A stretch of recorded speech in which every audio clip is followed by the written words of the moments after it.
అగ్రరాజ్యం అమెరికాలో రాజకీయ ప్రకంపనలు చోటు చేసుకుంటున్నాయి.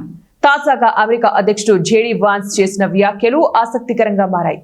అమెరికాలో భయంకరమైన విషాదం చోటు చేసుకుంటే తాను అధ్యక్ష బాధ్యతలు స్వీకరించడానికి సిద్ధంగా ఉన్నట్టు జేడీ వాన్స్ ప్రకటించారు. దీంతో ట్రంప్ కు ఏమైంది, అమెరికాలో ఏం జరుగుతోంది అనే చర్చ తెరపైకి వచ్చింది.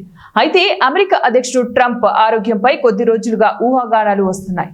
ఇలాంటి నేపథ్యంలో ఉపాధ్యక్షుడు జేడీ వాన్స్ సంచలన వ్యాఖ్యలు చేశారు. జేడీ వాన్స్ తాజాగా ఓ కార్యక్రమంలో మాట్లాడుతూ, అవసరమైతే అధ్యక్ష బాధ్యతలు స్వీకరిస్తాను.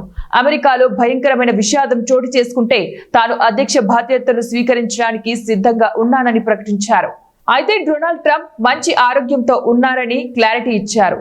అలాగే అమెరికా ప్రజలకు సేవ చేయడానికి సిద్ధంగా ఉన్నారు. ట్రంప్ అధ్యక్షుడిగా తన పదవీ కాలాన్ని పూర్తి చేస్తారు. అమెరికన్ ప్రజల కోసం తన పనిని కొనసాగిస్తారని చెప్పుకొచ్చారు. ఇదే సమయంలో ఉపాధ్యక్షుడిగా తన బాధ్యతలను తాను స్వీకరిస్తున్నట్లు తెలిపారు.